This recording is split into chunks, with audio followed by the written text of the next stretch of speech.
Welcome back. I'm Joseph Hoffman, and in this lesson, we're going to continue working on the A section of Sonatina in C by Clementi, first movement. Today, it's time to tackle the left-hand part. Let's come to the sheet music to get started. Now, looking at the first line left-hand part, tell me what you notice. This is actually going to be pretty easy, right? Our finger 2 is on bass C. We just play, I'm going to pretend we're in 4/4. Just remember, we're learning this, so we're going to ignore the cut time and just think 4/4 for now. So we have 1, 2, and then here's our half rest. Remember, it looks like a hat. So a hat is a half rest, and that gets 2 beats. So 1, 2, 3, 4, 1, 2, 3, 4, 1, 2, 3, 4. Try that with me. On your piano, ready, go. 1, 2, 3, 4. 1, 2, 3, 4. 1, 2, 3, 4. And then what note do we get here? This is a guide note. It's the bottom line of bass clef, so it's ground G. Finger 5 plays that ground G. And then let's do some more analysis. Can you pause the video and figure out what's happening right here? Then press play and we'll figure it out together.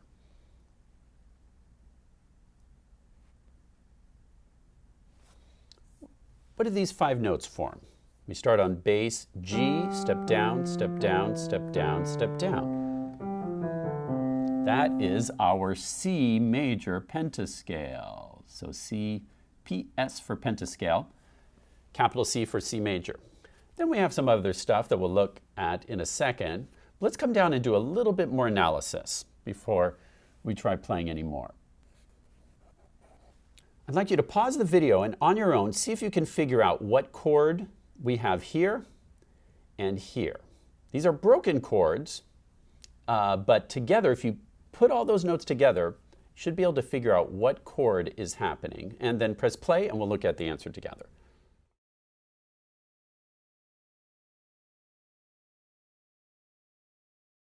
What did you get for this chord? Let's see, we have an F sharp, and then we're just a step above middle C, so that's a D, and then this next note is an A. Now, is this root position? It's not. You can always tell you're not in root position because of this fourth. So, what can we do? We can take this D and put it on the bottom. Now, do we have a root position chord? We do. Now that shows us we were really a D major chord first inversion. We have a D, F sharp, A. It just happens to be in this order, F sharp, A, D. The order doesn't matter. It's still a D major chord. And then what chord did you get down here? We have a ground G, skip up to B, skip up to D, and then another G on top. What chord is that? Well, I'm going to ignore this G on top because we already have one down here. Together, that makes a G major chord. Let's try to play the left-hand part on the piano. Okay, we've already looked at this first line, but let's just do it one more time. Remember, we're going to pretend we're in 4/4. Place your finger 2 on bass C, and let's count the beat out loud as if we're in 4/4. I'll give you 4 beats, and then we'll start. 1, 2, 3, 4. 1, 2, 3, 4. 1, 2, 3, 4. 1, 2, 3, 4. 1. And then if we go on to measure 4, we see we come down to ground G. 1, 2. Then what? Finger 1 has to come up where? Can you name this next note for me? If you said G, you're correct. So finger 1 comes to this G. We've basically come up an octave. And then what do the next 4 notes do? We're just stepping down in our C major pentascale. Ti, ti, ti, ti, ta. And they also decrescendo. So try doing this descending scale as you decrescendo. And one thing that will help with the decrescendo is to let your wrist kind of float up as you decrescendo. So you're taking your arm weight off the keys, basically. Now you try.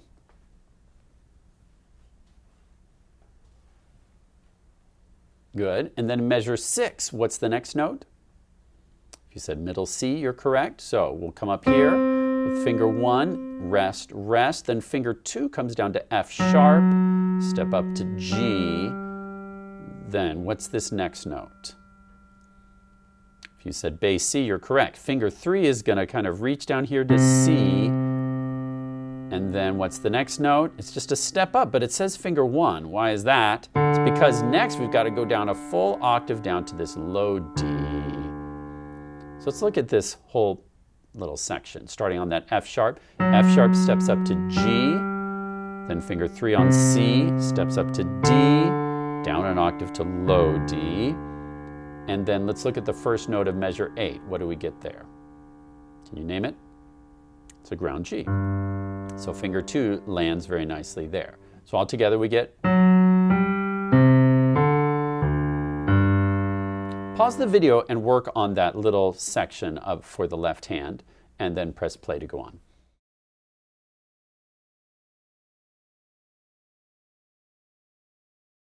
Now let's take a look at measure 9. The first note is what? Tell me its name.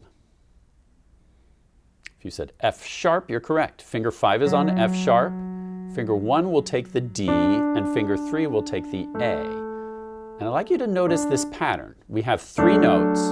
Can you play this as a blocked chord? It's basically a D major chord, first inversion, as we discovered.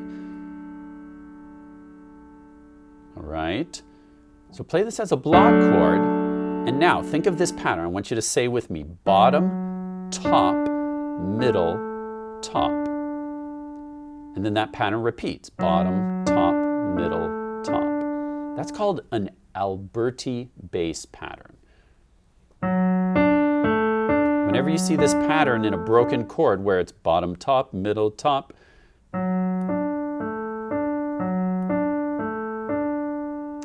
okay, pause the video and I'd like you to just get comfortable with that pattern. Bottom, top, middle, top, bottom, top, middle, top. Pause and work on measure 9, then press play to go on.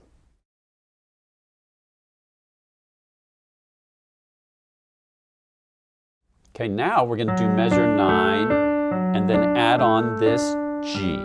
So you can just let finger 5 slide up, or if you prefer, you could do it with the finger 4. Whatever feels the most comfortable to you. Maybe try both and see what feels comfortable. Since the music doesn't give you a fingering, sometimes it's okay to try and experiment with something that works. Now let's look at measure 11. Now we have 4 on A. What's this interval to the next note? If you said a fourth, you're correct. We go up a fourth, then step down, step up. So it's another Alberti bass pattern. Bottom, top, middle, top, but this time it's with these notes. It's kind of a bit of an unusual chord.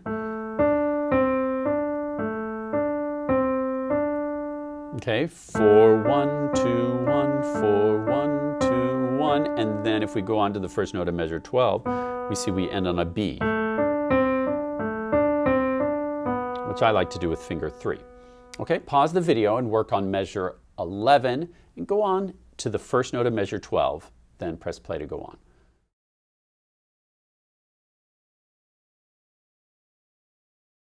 Now, let's do a little more analysis in measures 13 and 14. Can you tell me the interval from this middle C to this next note in measure 13? If you said an octave, you're correct. It goes from middle C to bass C. Now let's go on to the next measure. We have a D, and then it goes down again. What interval do you see? It's another octave. It's good to start getting familiar with how an octave looks on the page. One trick to recognizing an octave is, number one, it looks like a big interval, and also an octave will always go from a line to a space or a space to a line. Okay, so if you start on a line, down an octave will always land on a space. Line note to a space note. At that distance will always be an octave.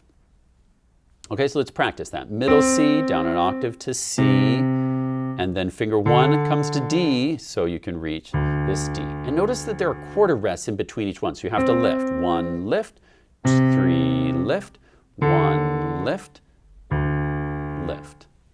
Okay? 1, 2, 3, 4. 1, 2, 3, 4. Pause the video and work on measures 13 and 14, then press play to go on.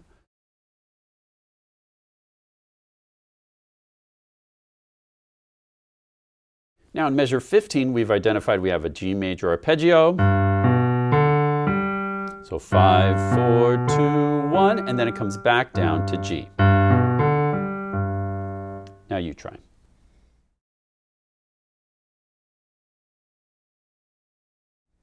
Good. Now, I encourage you spending a little bit of time just getting comfortable with the left-hand part by itself.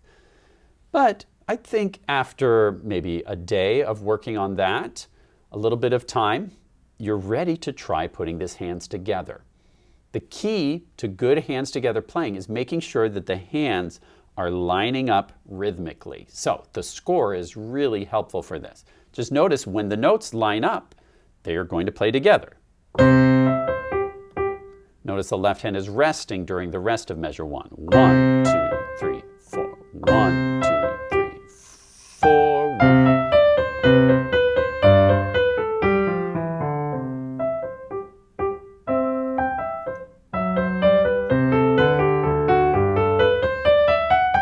Good, and now here it's a little tricky because the left hand's playing eighth notes while the right hand's playing quarter notes.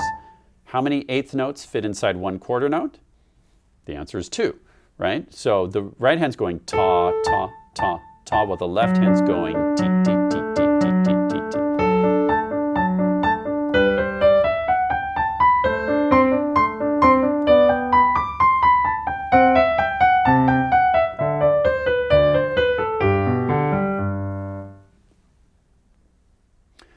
Now, at first, when you put it hands together, you're going to be playing very slowly. Maybe super mega slowly. That's fine. Take a lot of time to first put it hands together. And then once you start to get the flow, you might introduce using the metronome. I recommend you start using the metronome once you feel pretty comfortable with the notes. A good starting speed might be 92. Again, still pretending that we're in 4/4 or common time. 3, 4, 1, 2, 3, 4, 1, 2, 3, 4, 1, 2, 3, 4. And like I said, you may need to spend the majority of your time on the hardest sections, which for me are measure 7, and then also the last line, measures 12 through 15. So you might spend a lot of time on those sections over and over again. And as you get comfortable at that speed, you can gradually increase until you hit your performance speed, which I'd go for around 168, if that's the quarter note.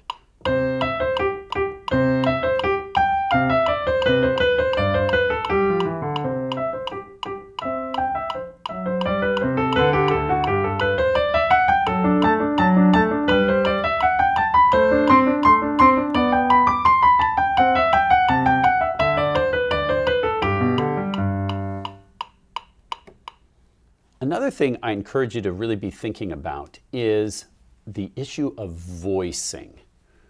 Remember, voicing is the concept of letting the melody sing out and keeping the accompaniment quiet so we can enjoy that melody. In this piece, it's usually the right hand with the melody. So when the left hand's playing like these C's on the first line, don't pound them out. Let them just be kind of mezzo piano level, while the right hand is taking the forte.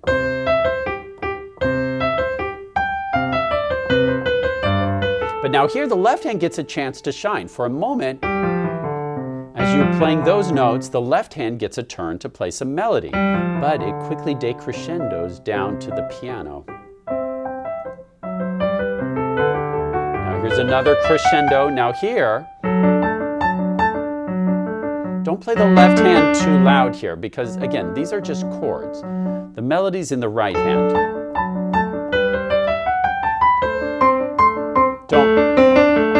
You don't need to hammer out that Alberti bass part. Just play it gently. It's a lot prettier. That's not so pretty.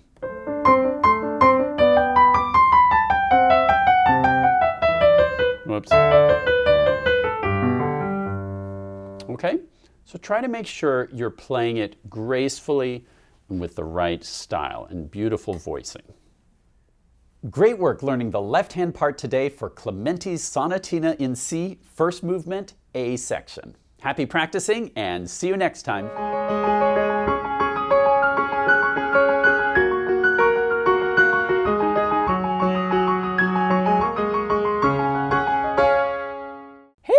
Want to play Lord of the Rings? Sure, only if I can be Gandalf. Only if I can be Aragorn. I want a cool sword. Okay, and baby, do you want to be Frodo? He gets to carry the ring. Ring. And Chef, you can be Gimli. Okay, I mean, you'll have my axe. All right then, it's time for Imagination Land. Over the piano keys, fly! You cannot pass! Scuba! Go back to the shadow! You shall not pass! But why, Scuba? No, T-Rex, I'm Gandalf, and it's because you forgot to use the crosswalk. Yeah, no jaywalking. Oh, right. I'll use the crosswalk. Can someone hold my hand? Love to help you out there, T-Rex, but remember, none of us finger puppets have hands. Kind of makes it hard to use an axe, you know. And a sword. Can we all get back in character, please? I feel like we've totally lost the mood now. Call him. Now that's more like it.